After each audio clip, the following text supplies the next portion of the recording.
Welcome to Live, Let, Thrive, a podcast about the Airbnb life, the share economy, and everything in between. Here are your hosts, Myka and Steve. Hello. And welcome back to another exciting episode of Live, Let Thrive. What's up, Myka, man? I am chilling on this gloomy Friday, man. How's the DFW treating you?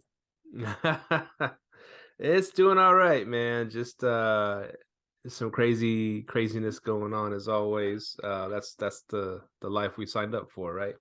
Yeah. Crazy. As anything in life, you can't just okay, I'm just gonna do this, be successful at it, be done. Nah, everything changes.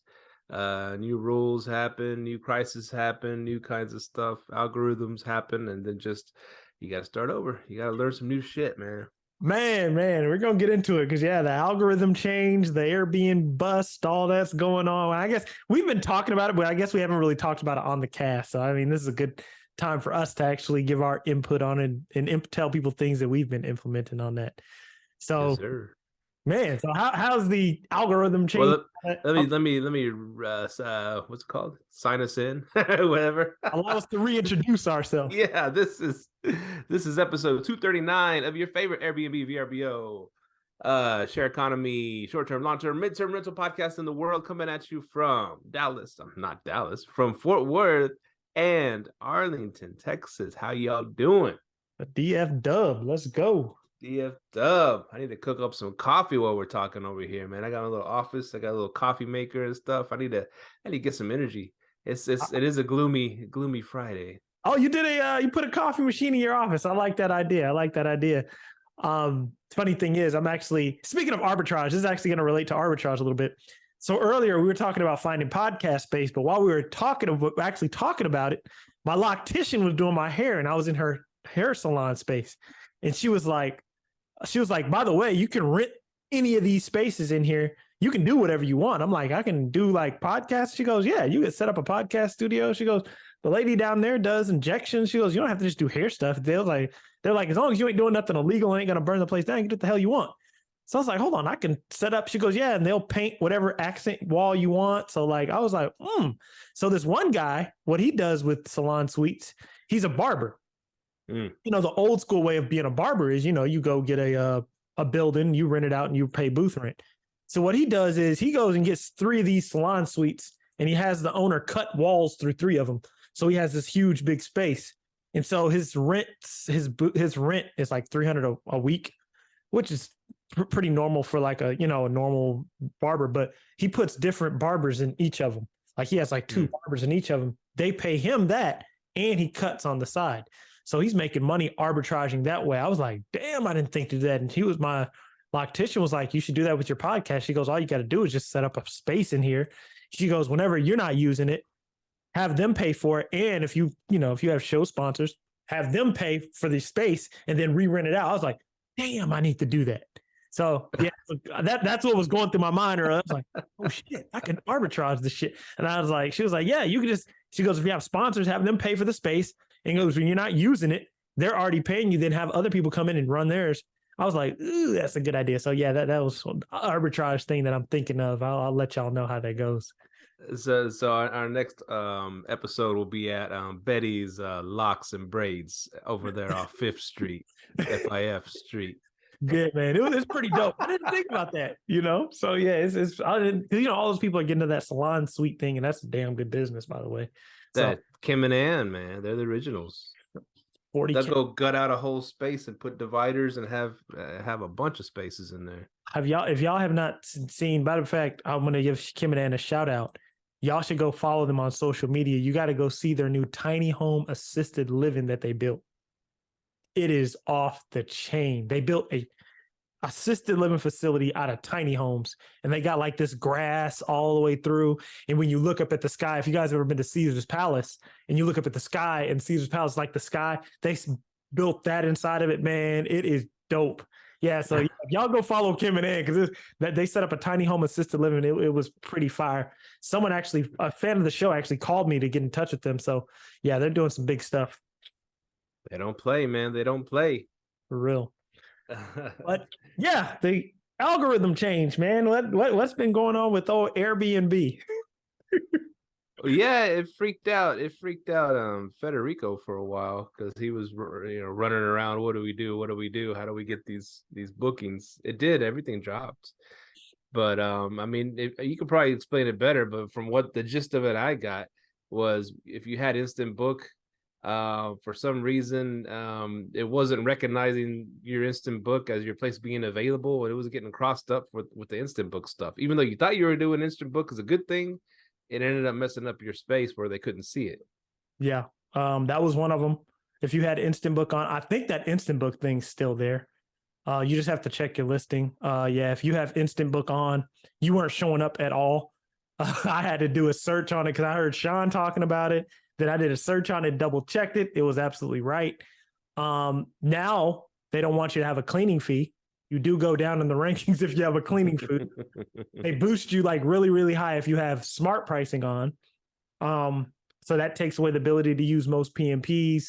And then the pricing, you have to, if you're going to go the no cleaning fee route, you have to rearrange all your pricing. You need to make sure you're setting up your pricing to be extremely high with extremely high discounts as well. So you're still getting that normal rate.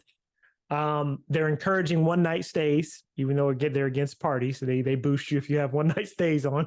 Mm-hmm. So it's a bunch of different stuff. You got to get creative on the platform. On the Airbnb side, what we've been doing, we actually did it Sean's way. By the way, you guys can go check out his target price course. I'm doing it his way for now. Basically what we're doing is we're pricing really high and then putting in major discounts to come down to supplement for the no cleaning fee. But when people book direct, I've been still charging the cleaning fee. And most of my direct bookings have been pretty longer stays, but I have noticed with the pricing strategy that I'm using, I'm getting shorter stays. So I was like, damn, I got to really go hard on direct. So I just had a guy call me today for a 30-day stay. And so that's really what I've been doing hard on and running Facebook, not Facebook ads, but Google ads. I might get back into Facebook ads. So it's just a lot of different moving pieces that you got to familiarize yourself with. I really like the midterm space. And I think I told everyone I'm moving more towards midterm and really putting ourselves out there. And we actually had 2 midterm people reach out this month. One was insurance and one was relo. So that's what we are. And Mike hooked us up with a nice big fat midterm stay, man. It was nice. Let's go. So we're gonna get the big fat chunk of change tomorrow. Gonna meet him at the bank. Where's my money? I'm giving him a cut too. He's getting a cut. So yeah, that's what it is, helping each other out. And we were talking about it. You gotta network with other hosts, because I mean, you gotta look at it as not as scarcity. You gotta look at it as abundance, right? There's enough for everybody. And the thing is, and I've been in so many situations now. I mean, well, I'll go back to the algorithm a little bit. Feta had to do a lot of unlisting, relisting, all kinds of stuff to get it right again. And the thing is, and he did look in and on those seminars from Sean and the pricing and all that stuff, and he gets real into that. And Feta, he'll admit it. He's ADD, right? He's working on 1,000 things at once. And so he'll set up all these complex rules all the way out for like months, right? But the thing is, he'll get on something else, and sometimes, I'm not throwing him under the bus. I'm just saying sometimes those rules, after when February 1st hits, that they're supposed to change, and February 10th hits, it's supposed to change, where you have like 5-day minimums drop to 4, drop to 3, but doing different here's what's messed up: running different systems, that it doesn't let it's not very good. I mean, things get crossed up. So I started noticing, man, there's like no bookings going on this week at all. There's a weekend, we're missing weekend bookings. And so I went in there and I told Federico, yo, this is some of these are still set to 3-night minimums and 4-night minimums. What's going on? This people can't book this weekend, And he's like, oh, I don't know. There's a bunch of, I mean, it's like over 70 units, so it's hard to keep up with all that stuff. And so we formulated a plan where I'm going in every morning and making sure there's nothing messed up in the pricing. I'm going in and freeing up those orphans, because there was a lot of orphans because they were locked in at 2 or 3 days, right, and sandwiched in the middle of some bookings. And so I'm going in there cleaning, just going one by one, boom, boom, boom, boom, boom, and cleaning all that up, and then cleaning the weekends up where it goes from 3 down to 2, and down to 1 if necessary, messing with the prices, and then I started getting rid of a lot of the complicated pricing rules, and I just started doing smart pricing on a lot of the properties. So I did smart pricing. He already started doing removing the cleaning fees.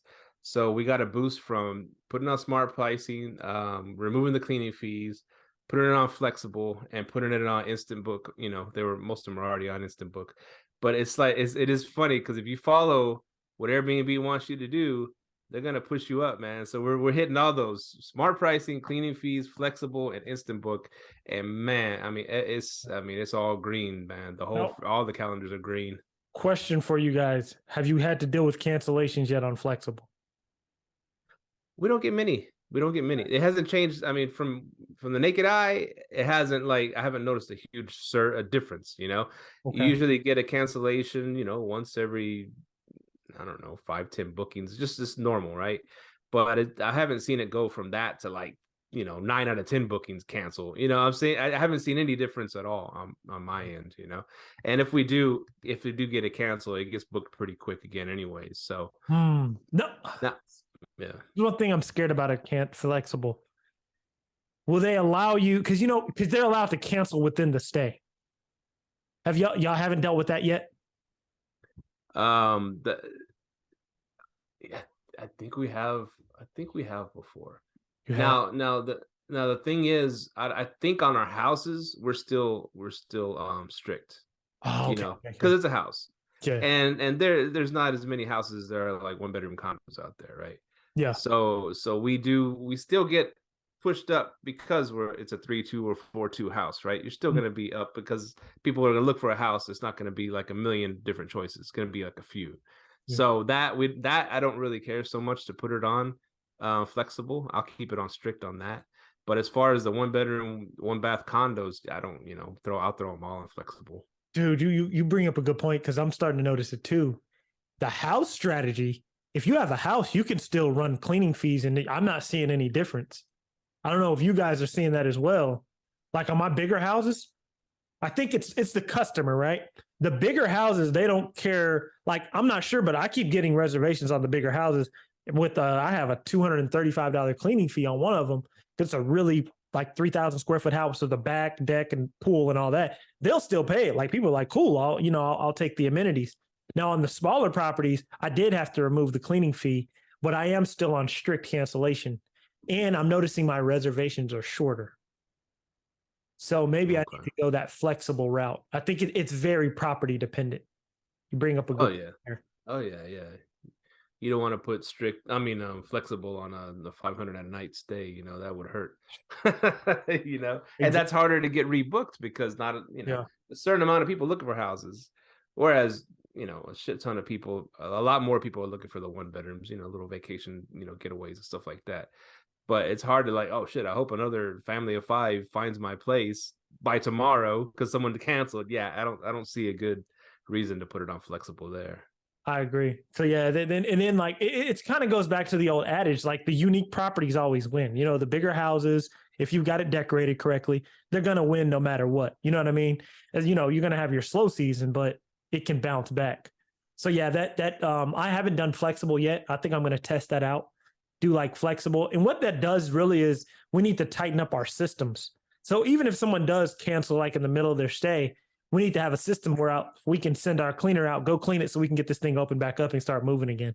So it's one of those things we just have to get better. We have to get better, and tightening up our systems is one of them, because I don't know. Because right now I'm like, damn, do I have the bandwidth to just send out a cleaner if somebody says 3 days in, we're going to cancel the rest of the month. You're like, oh shit.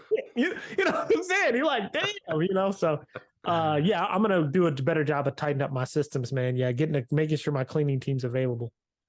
Yeah, man. So we got 2 more arbitrages in the works. So we got one at Fort Worth because a friend of the show, Allie, she she threw one my way. It was a good deal, so we picked it up, and we got a long-term stay immediately. And then she wanted to hop out of that complex, right? Small little complex of Fort Worth. And she wants to go more to sky rises, she has her whole vision, whatever.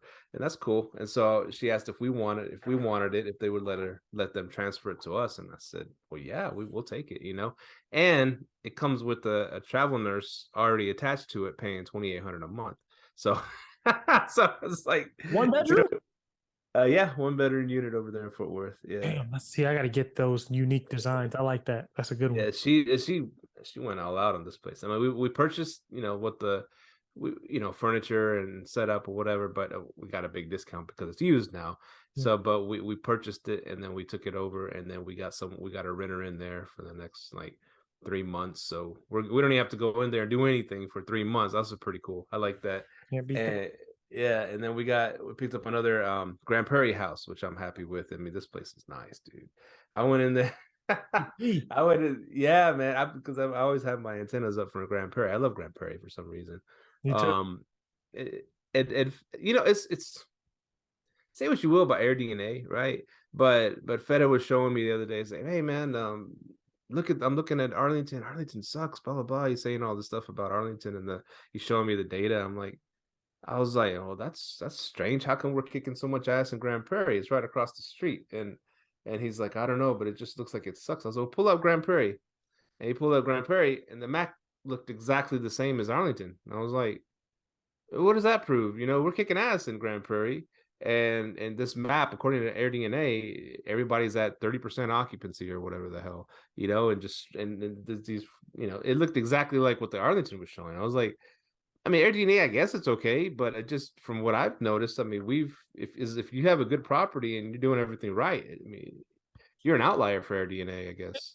I think AirDNA is a good baseline to get started. Like, I know BiggerPockets talks about AirDNA a lot. I think a lot of people, and I'm gonna be honest with you, what I think AirDNA is at this point, it's for investors to show some shit to somebody some private money. I'm serious.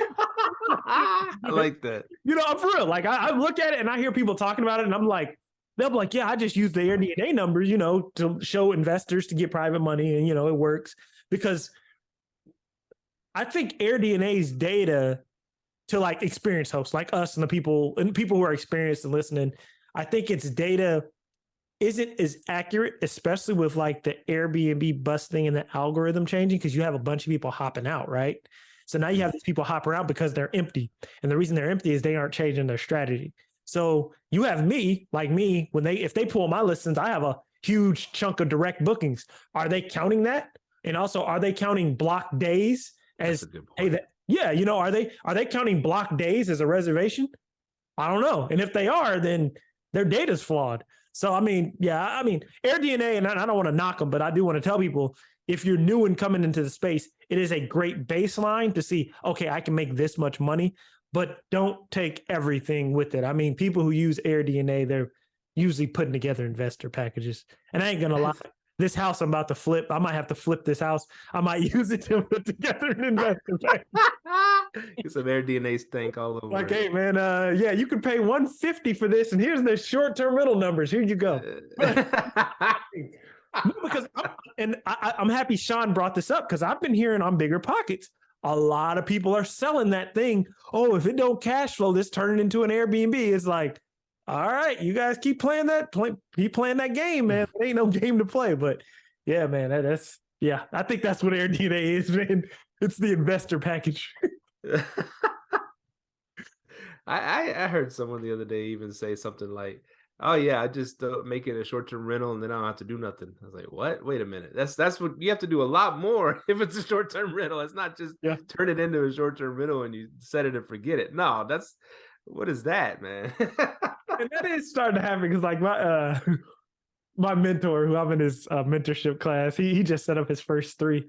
He goes, Don't let nobody sell you on this Airbnb shit. He goes, hey, I said this shit passive. Nurses ain't calling my phone. I got to deal with tenants calling me. I was like, I was like, yeah, man, it's a whole lot more work than just like, it ain't as easy as it used to be. I'm like Steve says, you could have just threw your grandma's furniture in there and made a shitload of money 2-3 years ago, but that ain't the case no more, man. You got to provide some value. You got to have value. And the people, go ahead, Steve. That's good for us who've been around for a while, who know what not to do. We learn what not to do. Seriously, because yeah, it's changing, bro. And you got to be able to change with it, because you got to be able to provide value nowadays. It's just so much changing. But one thing I am like, the reason why I'm really heavy on the midterms, because I don't really like the Airbnb algorithm changes, because I understand what they're trying to do. Because really, if we all drive into trying to cater to Airbnb's algorithm, the problem is you're not able to grow off the platform because your pricing on Airbnb is raising up everything else. So here's a tip to people. One thing that I did since I raised all my Airbnb prices, I went to my PMP, which is Hostfully. Shout out to them, by the way. I went to Hostfully and I lowered all my prices on my other OT, on my direct site, on my VRBOs, like on my direct site, it's like a 40% discount now. So yeah, man, you got to be real careful and just know what you're doing. Just like I think Fetty says all the time, educate yourself on what's going on. Yeah, you got to, man. And it's just like, if you put a good product out there, though, Fed is doing this thing now where he's kind of going into our places and upgrading them a little bit. Like a room that was missing a TV, he'll go throw a TV in there. He's painting some stencils on some of the walls to make it look cool, and it makes a difference. Turning 2 twins into a king, that's a big thing. He's and those kings, man, the people want king beds. Dude, you got to have a king bed. That's like a must, especially if you have a house. Get king beds. I don't care what it is. Get a king bed somewhere in there. You ain't got to have them all kings, but put a damn king bed in there. The king bed, and the funny you said that, when my house flooded, that's the first thing I went and did. I put TV. I actually mounted my TVs. Mount your TVs and have a king bed. I'm actually about to put a king bed in one of my other places that's down right now. So I was like, let me put a king bed in here while everything's down. Because yeah, you'll automatically get more reservations with a king bed off top. And it's funny. I might have told it on the show. I think I told you, but so 2 of our clients wanted to part with some of their rentals, right? And so I shopped them around, and people picked them up real quick. Elijah, from our friend from the show, Elijah, yeah. Anyways, he hit me up, and he wanted one of them, and I even told him, I said, hey, dude, this furniture, they don't want nothing to do with it. You can get it dirt cheap if you want it, And he's like, nah, I've got a plan who I want to cater to. I want to cater to midterm travel nurses. So I want to put a king bed. I got some things I want to do. And I was like, that's pretty cool. He turned down cheap, cheap furniture, but to stick with, he said he got it from you. He said, Myka told me that, the king beds, do a lot better for travel nurses and this and that. So I'm going to go. It's cool. He has so many people don't have a plan. I'll take that cheap ass furniture. I'll pay a couple $100 for it. He goes, he turned that down. He spent some money, but he's sticking to what his vision is. Straight up, man. You got to have that. You got to have the vision. You got to know what you're doing. Have a plan, have a target avatar. But yeah, the king bed play, that's huge right there. I'm about to put 2 king beds in 2 of my places. So, and I wanted to do an accent wall. Accent walls are huge. They do a lot as well. Oh yeah. And it's consistency also. Because here's what when Federico's been hopping around all of our units, right? And he's been just checking how things are, and checking the beds, checking everything. And what one of the big things is, he goes, the supplies. He goes, sometimes some of them have supplies, some of them have snacks and water, some of them don't, some of them have different paper towels out, some of them don't. There's no consistency, even though the same cleaners do all the places. If you're not going to be on their asses about the supplies, they're going to let it slide, just like any worker in any job in the history of work, right? Dude, you got to be on them. You got to really train your VAs up, because right now I have to train my VAs. Hey, when the cleaning day, make sure we're on top of it. Make sure any maintenance requests they tell us, put it in, order anything that they say is missing, see what happened. Also, yeah, the supplies, like the waters, that's a huge thing. And I'm working on it because, I just got a new VA. She's doing really well. And she's doing extremely well. Facebook stuff, the Instagram stuff's been off the chain, been loving it. So yeah, you got to definitely be on top of it. Don't get lenient. Have weekly meetings. You know, that's one thing I always failed at. So I'm going to start having weekly meetings consistently, you know. Yeah, even always talking about automate everything, but even Sean had to come back to his business because it started lagging a little. And that's what kind of, and I'm happy you brought that up. That really made me think in the future, how is short-term rental something we can make passive to the point of where we're hands off? What's your opinion on that? Like, can you hire, let's say, okay, if it's just simple real estate, you hire a property manager, you're done, you go sit on the beach, collect a check. Do you think it'll ever be that way with short-term rentals? I think it can. And the only way I think it's possible, and maybe it'll change in the future, is actually you pick up like a partner or someone you're going to give a chunk of the equity to, and they're going to run it. And the more they make, the better they run it, the more they get, the more money that they'll make for themselves. You know what I'm saying? Not just hiring someone to manage your stuff, because hey, he's paying me $100,000 a year to manage his stuff. Okay, I'm not going to make any more if I do this. I'm not going to make any less if I do this. So, it's just, I guess I see the motivation side. Whereas someone like it's a partner, or they have like a third of your company, or the 10% of your company, whatever the percentage you agree on to run it. I mean, if he doubles the income on your company that year, his income doubles. You know what I'm saying? I see it like that. That's what a lot of the the millionaires, billionaires, whatever, they have several different companies. They put someone in charge of the company who has giant what's it called, stock dividends, stocks, chunks of whatever. So yeah, the moves that they make actually benefit their pocketbook. So I see it like that. If you set something up like that, okay, you can go chill and you can be Elon Musk and have like 5 different multi-billion-dollar companies and other people run them, whatever, and he just hops in and out to go look at them every now and then. But if you're just gonna put a manager on something, even if you had 10 McDonald's, you still got to go check in on those managers every now and then. Otherwise, everything's gonna go to shit, right? When the cat's away, the mice will play. That's funny you said that, because when my first IT job, I was over all of the Hardee's restaurants in the state of Arkansas. But the guy who hired me, he was the big boss. He owned like all these Hardee's restaurants in the state of Arkansas. But what he did was, you bring up a really good point, because what he did was he was like, okay, these 5 stores are yours, Steve. These 5 stores are Myka's. These 5, but what we are is we're regional managers. So we're the regional manager of these 5. Then we have a store manager at each one. So the store manager reports to the regional manager, makes sure everything's good. If any shit hits the fan, regional manager reports to the owner. So now I'm only getting like 5 people reporting to me. You see what I'm saying? And then that person, the regional manager, probably gets 5 people reporting to him. So I think I like that structure. Like you said, you got to give them an equity stake. So then you're incentivized to grow this company. Because my whole strategy was actually to kind of do it like Sean. Hey, hire somebody at some point to take over everything. And after you train them up and you go on about your business. But I don't think that's feasible, in my opinion. I think it's like you said, they have to have an equity stake. So I think at some point in my business, once I'm to a number of where I can cash flow $20,000 a month or more passively just from the long-term rents, I think that's when I'll be able to, I would consider handing some of my equity off to like a manager, because then I still get my cash no matter what. Plus I get the money from the business. You see what I'm saying? Yeah. I do kind of want it like that. So then my company pays long-term leases to my houses that I own, and then I'll, run it away like that where I still get my income. I think that's what I'll do, because then I don't have to depend upon the short-term rental money. That's just icing on the cake that the manager's over growing and be incentivized for growing that. I basically want to make myself a liability to the company that I'm owed money. Yeah, I like that idea.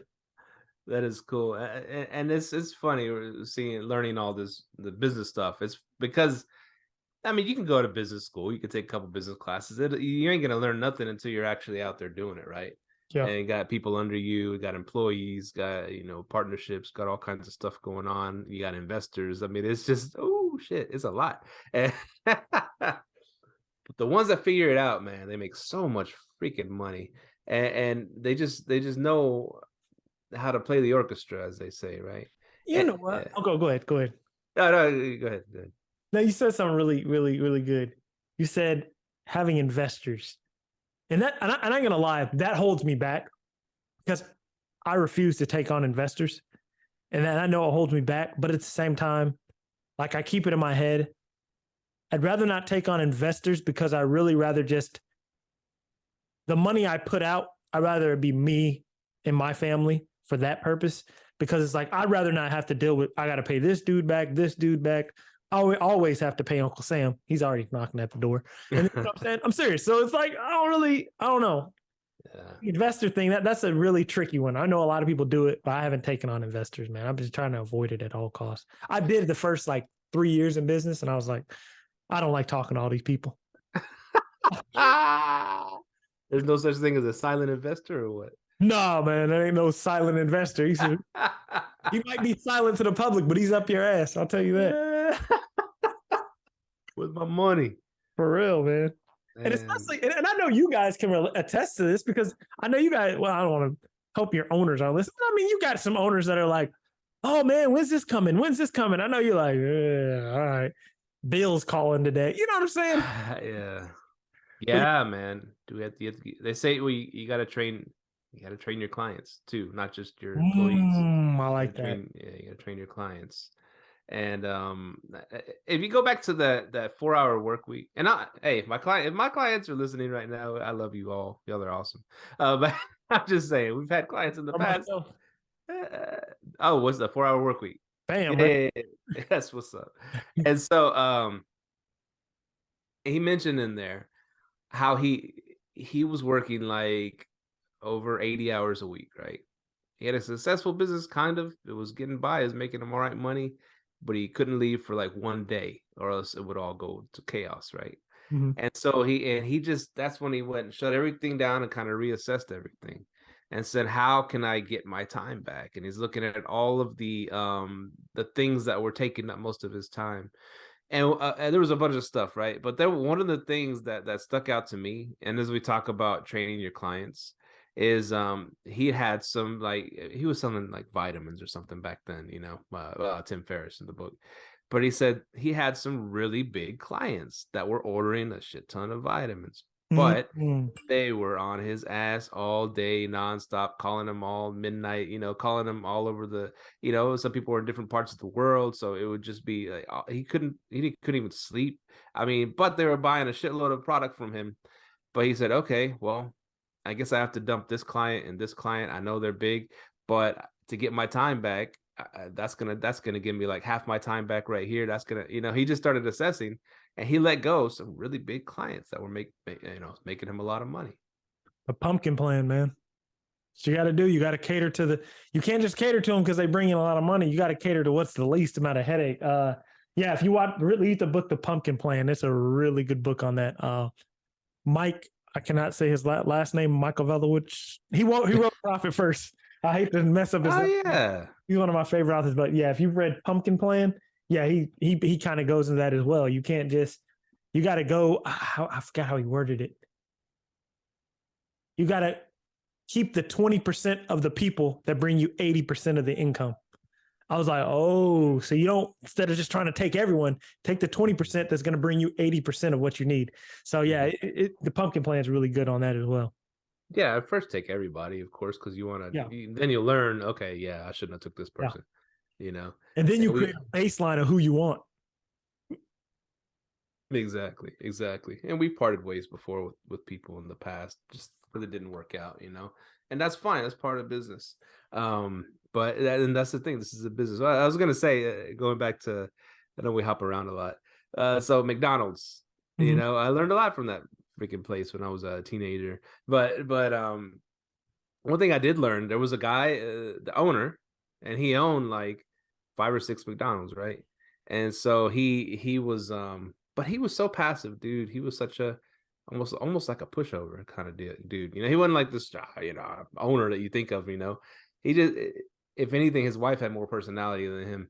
I mean, he'd come in sometimes. You know, we'd be there at work. You know, it slowed down a little. We're chilling. He just walk in nonchalant, start grabbing a broom and start sweeping. We're motherfucker wants to sweep. Okay, it's but he hired some pit bulls, and then, like, you know what I'm saying, he hired some people that had that kind of personality to keep some teenagers in order. And this one lady, macho lady, she grabbed the broom. Hey, what are you doing? You know, you're the owner. These kids got it. They got to do this sweeping. You know, you go over there. Go over there. How dare y'all let him do that? I mean, like, got onto our asses, right? We're like, oh shit, you know. But so he didn't have the personality to be a pit bull assassin, but he hired some fucking pit bulls.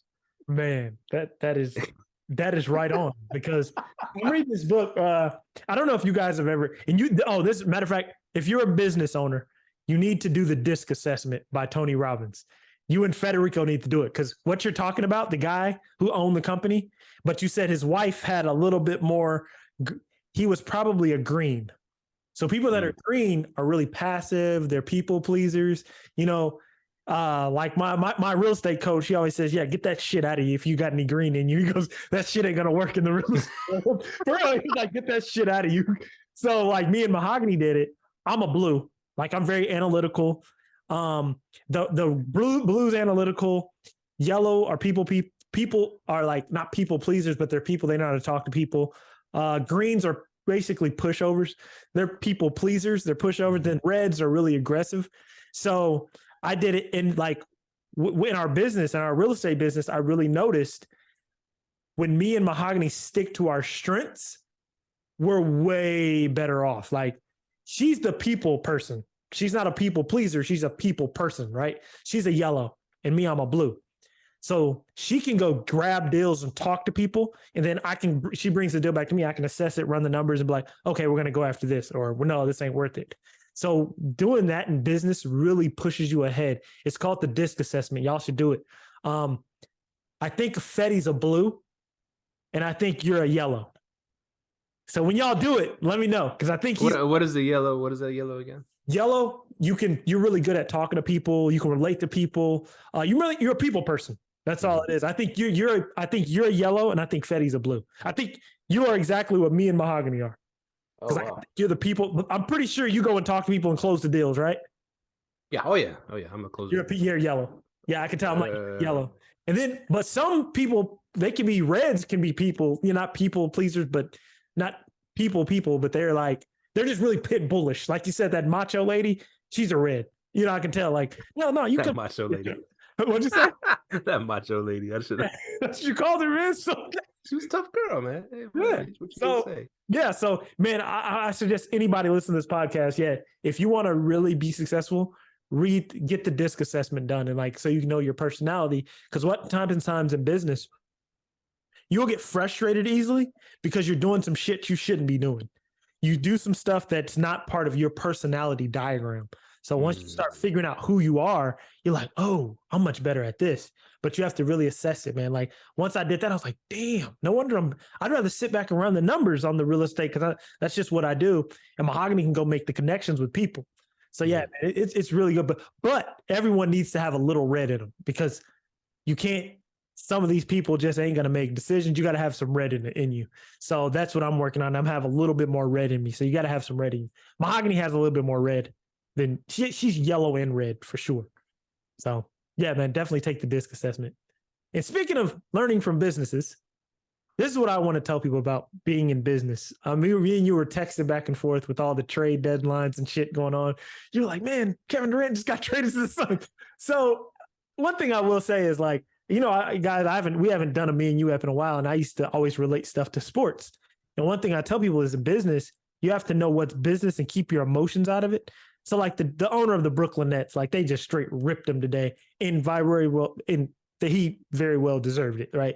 So supposedly they were going to send Kyrie Irving to the Lakers for like 2 unprotected draft picks. Kyrie Irving would have went to the Lakers. Russell Westbrook, I think, would have went to the Suns, and the Suns would have got Jay Crowder and Chris Paul, right? So then Kevin Durant probably would have stayed in Brooklyn. He's like, oh, cool, I'll stay in Brooklyn. You gave me players. But the owner of the Nets decided not to do it because he didn't want Kyrie in LA. I'm like, that's the stupidest. Now you lost two superstars, right? Because you held your emotions to the fire instead of rebuilding something. You pissed off. Kyrie wanted out because he felt disrespected. KD was like, okay, cool. Bring me some pieces after you trade Kyrie. You bring him nothing. Now you pissed him off. So it's like, dude, you got to, it goes back to what you just said, man. You have to like train up your employees and honor them. You know what I'm saying? So that's one thing I said, keep your emotions out of it. Cause yeah, dude, that was the stupidest trade I ever seen in my life. But yeah. You listening, Jerry Jones, keep your emotions out of it. Ain't gonna bro. And the Cowboys will start winning as soon as Stephen Jones is running the show. And see the owner of the Patriots, right? What's his name? Kraft, Mr. Kraft. All he does is get drunk and smile and get some hand jobs at places, and they win Super Bowls, right? And he don't know what a football is. But Jerry Jones is all up in the business, every single part of it. He's the owner and the GM, right? Yeah. Oh, come on, man. But no, but he's way richer than us, so he's doing something right, No, the business side, yeah. His personality works great when he's bullying people around the oil fields. I mean, I'm sure it worked perfect for that. Yeah. But maybe it doesn't work so good with the football. I mean, he hired some good people when he first got here, and then we won the Super Bowls. But after that, it's been you know what it is though? He's a red and he purposely hires greens. I like that. He's a red and he purposely hires greens. He hires people that he can push over. And then when he gets another red in there who can win championships, Jimmy Johnson, he runs him out of town. So yeah, man, that I think that's what it is. That's real talk. Man. But yeah, man, that's just my business rant for the day. And then my Lakers are probably going to get blown out by the fucking Suns. But yeah. And when did the Mavericks play the Lakers? They play them last night, or when did they play them? I'm not sure. We're probably losing a lot of listeners right now. We're probably talking about basketball. Sorry, we're related to business as much as possible. But yeah, man. Yeah. No. That's the thing. We're talking about the Airbnb bust. Business growing pains because yeah, we've gone through that this past year, and I think the bad times really amplify that, right? I think the good times, it covers up a lot of shit. But once the water recedes and then you see all these, people naked out there, you're like, oh crap, we got a lot of problems in our business we need to address. For real. We've been letting a lot of things slide because we've been very profitable because everybody was profitable for a while there in short-term rentals. But after the good times, drop. And you got to get more strict out there, man. Like I showed you, I have my first $2,500 payout for somebody smoking in my place. So yeah, you got to get more strict too. Please explain that. How do you get $2,500 for someone smoking at your place? How does that work? So what we did was my cleaners, as soon as they got in, they sent us a message in Slack saying, hey, they smoked in here. And I was like, do you see any evidence of it? And I was like, what they smoked? So they smoked marijuana. It's like, your whole house smells like marijuana. I'm like, fuck. So I said, hey, if you see any evidence of it, let me know. She found 3 pieces of evidence. They took pictures and they took videos of everything.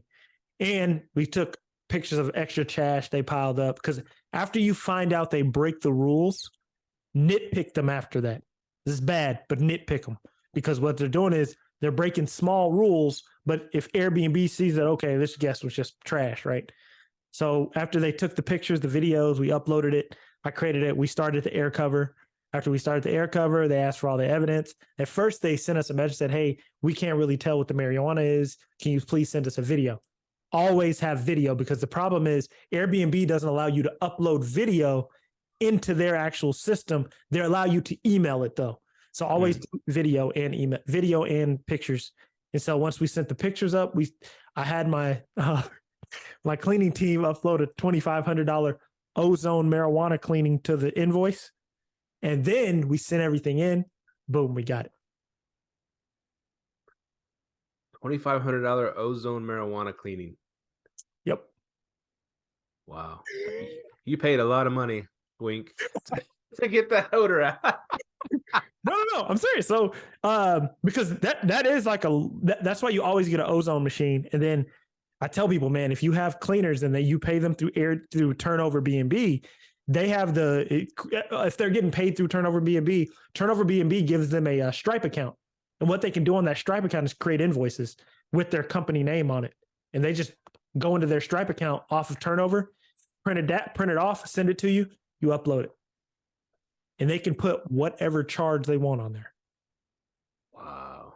Because I was gonna say at first, I mean, I heard you can do up to 500 for smoking, right? Me too. And I expected to get 500 because, someone in our mastermind said, hey, they'll only give you 500. So I was like, let me test it. They gave me 25. Now, and I always wonder what happens to these, because we have some badass claims chasers on our team. That's what's we have some badasses because they used to work for Airbnb. They know how to word everything. They know how to get us paid out. I would say close to 100% payouts. Knock on wood. But I always wonder what happens to those people that get dinged.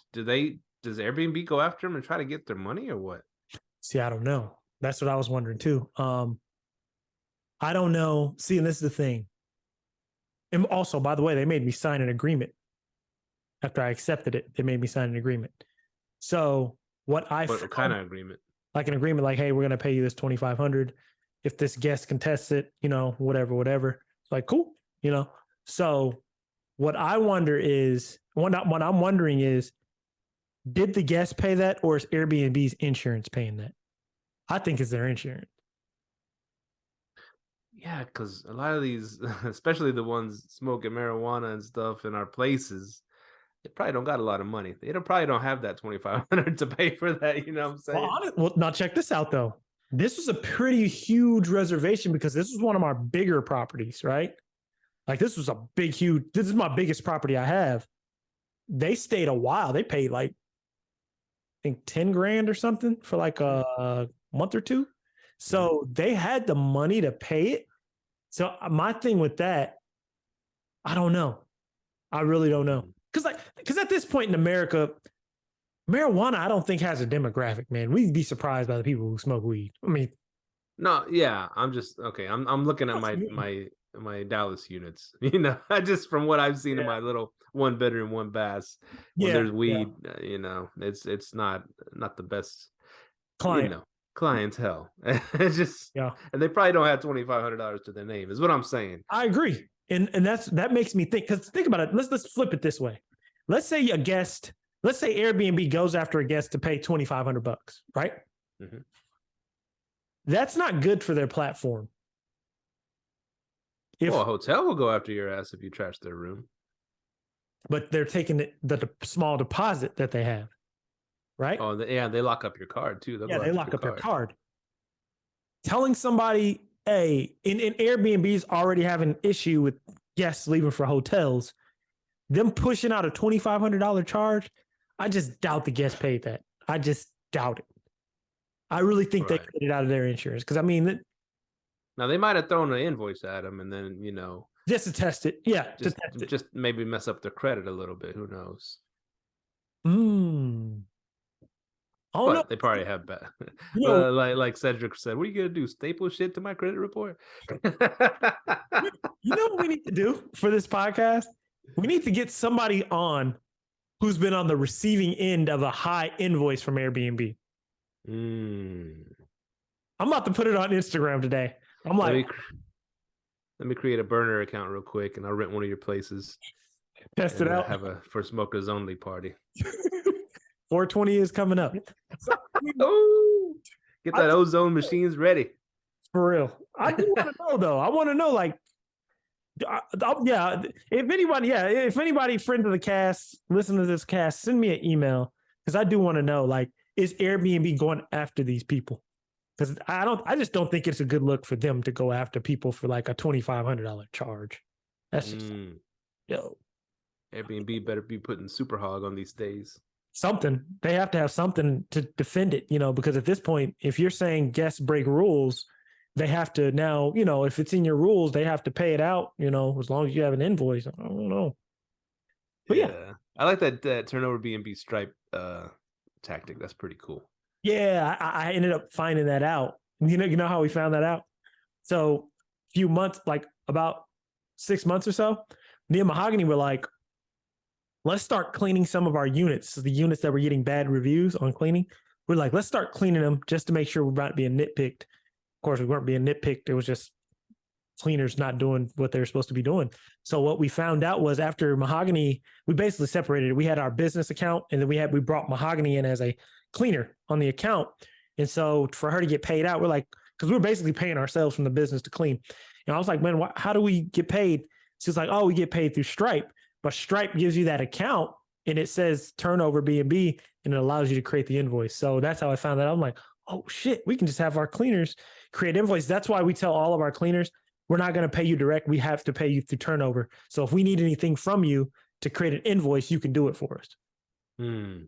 Yeah. So yeah, that is huge. Yeah, if they are getting paid out through turnover B&B, yeah, you can get them to create a Stripe invoice in like 2 minutes.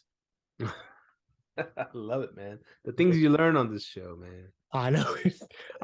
You always learn something, man. Wait till we get our mastermind going. Well, we already have a mastermind. Wait till we get the one going for all the LLT fans, man. They're gonna love that shit. Oh, we need to. Yeah, we talk about a lot of other stuff underground. Like me, Fetty, we all talk about a lot of other shit underground that we do. So a lot of good learning stuff. Yes, sir, man. Anything else you wanted to cover today, my friend? What did we talk about? Did we talk about the bust? We talked about the bust. Change, yeah. Talked about setting everything, playing by Airbnb's games, kind of thing. Yeah. I will tell you, it's funny.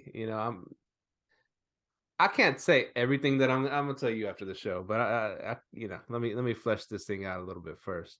But I'm going through a lot of people's Airbnbs right now, right?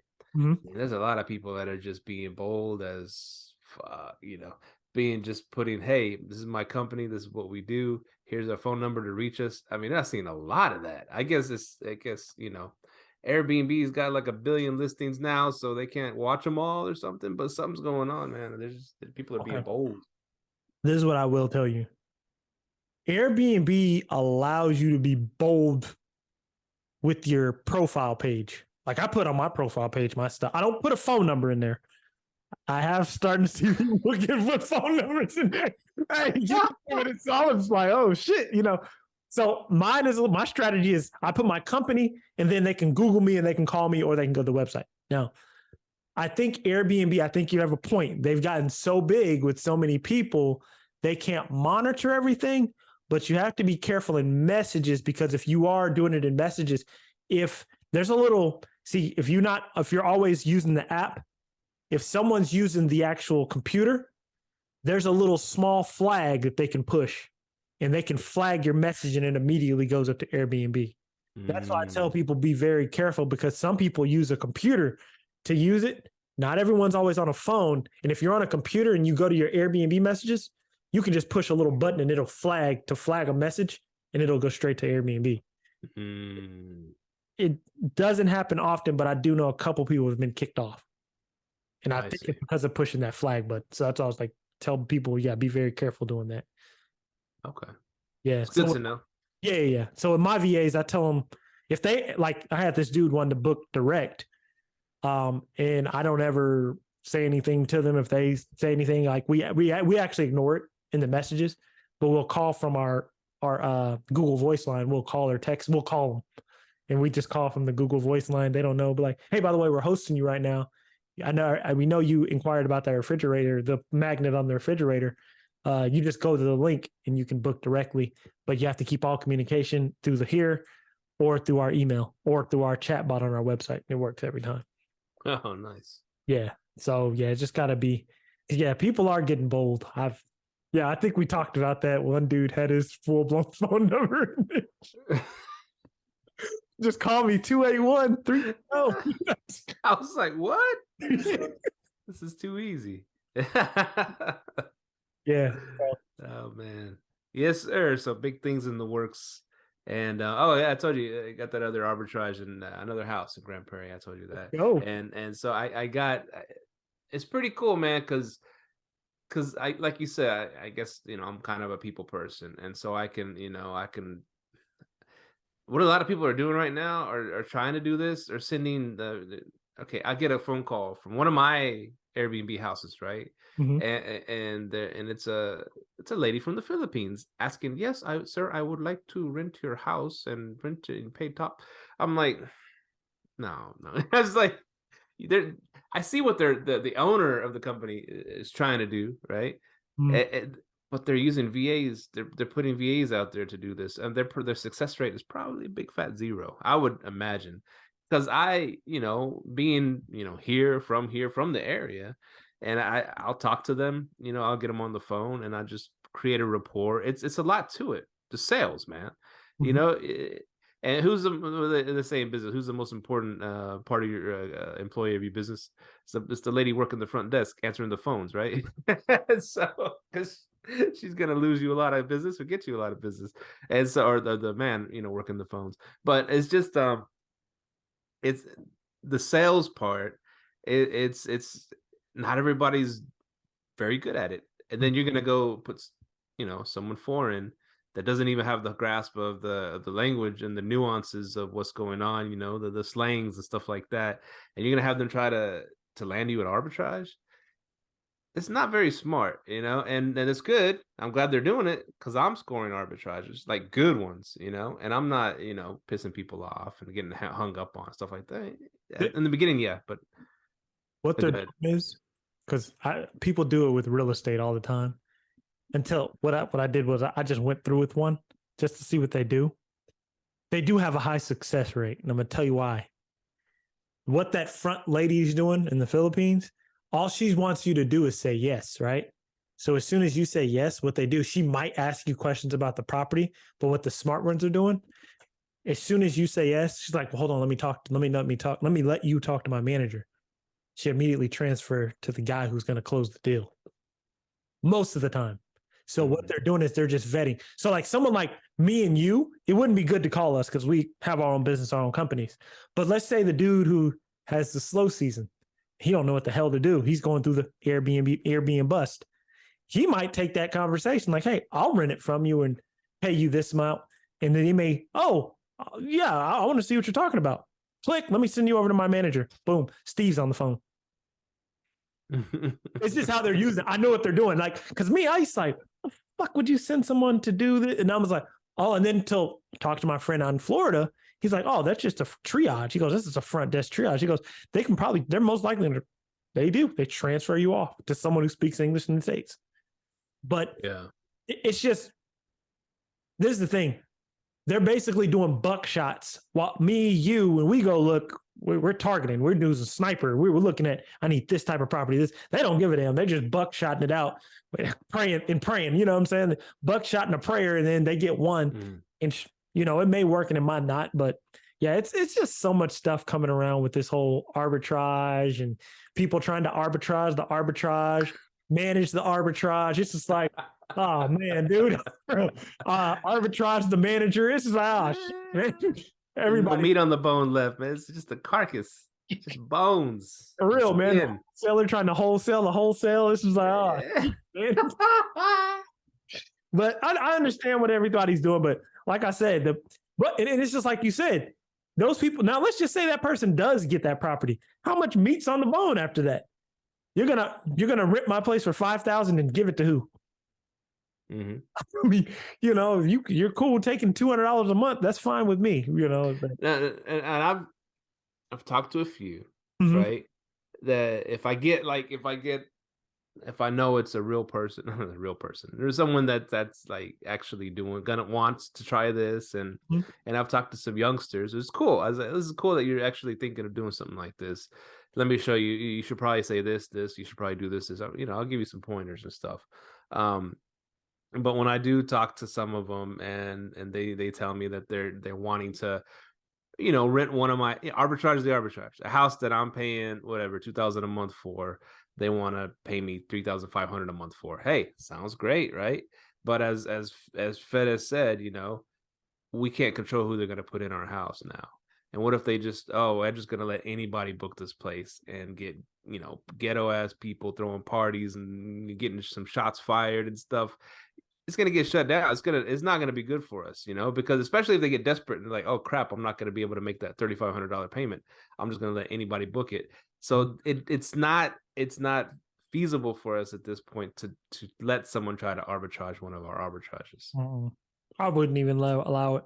Arbitrage? Hell no. I'll be like, hell no. Now, in the future, in a place that I owned, if you want to try to make that $5,000 payment a month, have at it. Just make sure your check clears, show me your proper insurance, and we can go at it. Because if anything goes wrong, I have proper, you have proper, we go hit them out for however much we need to hit them up for.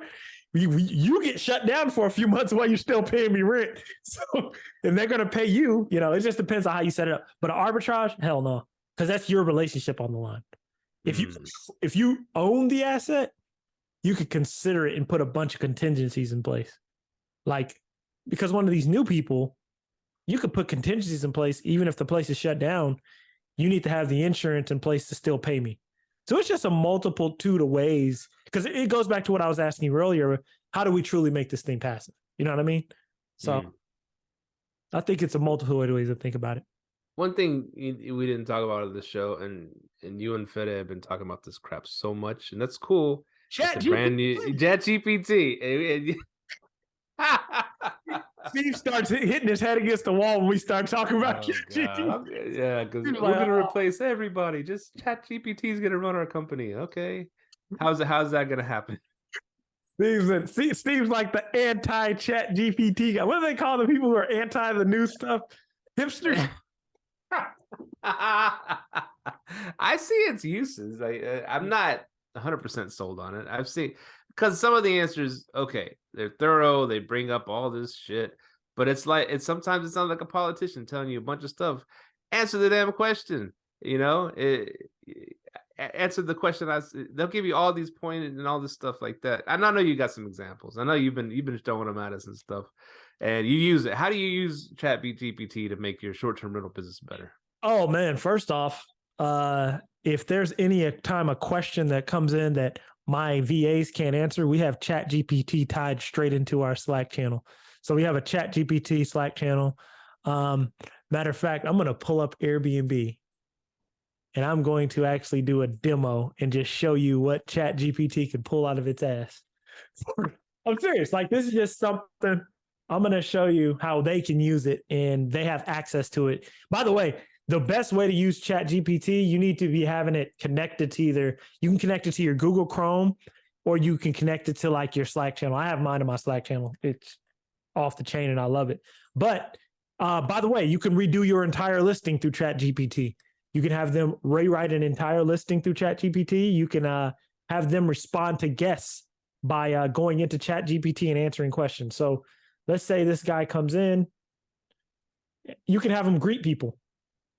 So this guy said, "Hi, Mahogany. I'll be visiting this next week this next week for work. We're working on the Air Force Base." I'm going to tell ChatGPT this. I'm going to share my screen. So anybody who's not watching on YouTube, you want to check this out. You see my screen? Mm-hmm. All right. I'm going to say, write a response to Casey that is coming to town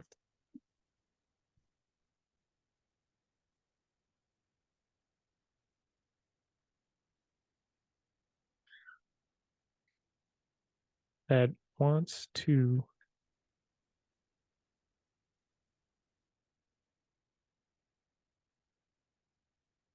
right? I tell it, write a response to Casey.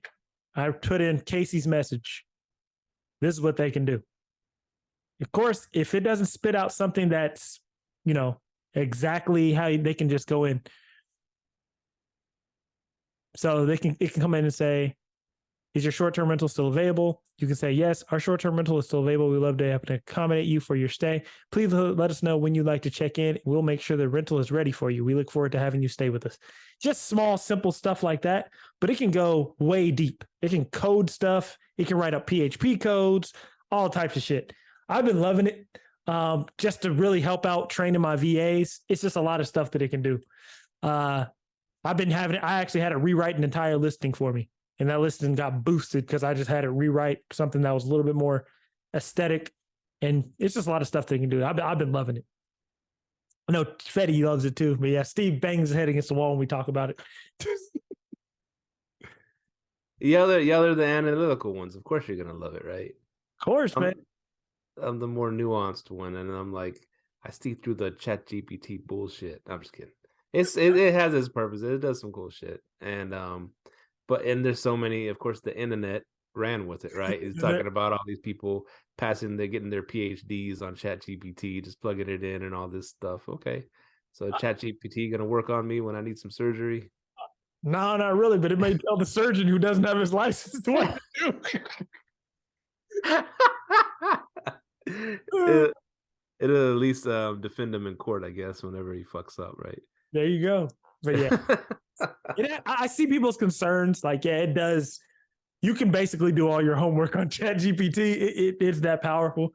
But yeah, I see its concerns, but then I see its use. You know what I mean? If you know how to use it for the right stuff to grow your business, I would definitely recommend checking it out. Okay, we'll do more of a deep dive on the next episode. We're coming at it. Oh yeah, here way more stuff. But yeah, man, we're coming to the end. But yeah, where can they find us, Steve? Take us out. You can find us on the internet. ChatGPT us.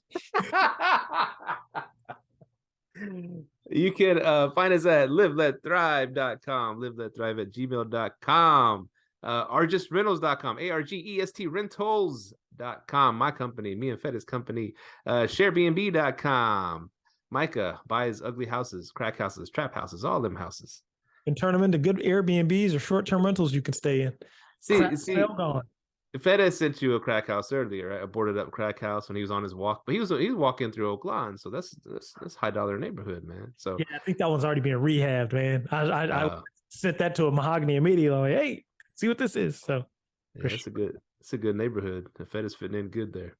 Oh yeah. He's painting and decorating and all kinds of stuff. So anyways, thank y'all for listening, for continuing to listen. Hit our sponsor up. I guess our sponsor's doing some good stuff for us and keeping us afloat, right, Myka? He's definitely. Money. Yeah, definitely. Hostfully. Yeah. Sign up for Hostfully. You'll get $100 off the guidebooks, 2 months free. $100 off the guidebooks, and you'll also get 2 months free of guidebooks and $100 off PMP. When you sign up, use discount code THRIVE to sign up. And Hostfully, we've been kicking some butt with it. So definitely check that out. And remember to subscribe, like the video, leave us a review, honest review. Sorry we got to talk about sports, but we hope you got the gist of the business side we were talking about. And we are out. Peace. Later. Thank you for tuning in to this week's episode of Live, Let, Thrive. Be sure to tune in next week for all the latest in the world of Airbnb and all that entails. Bye-bye.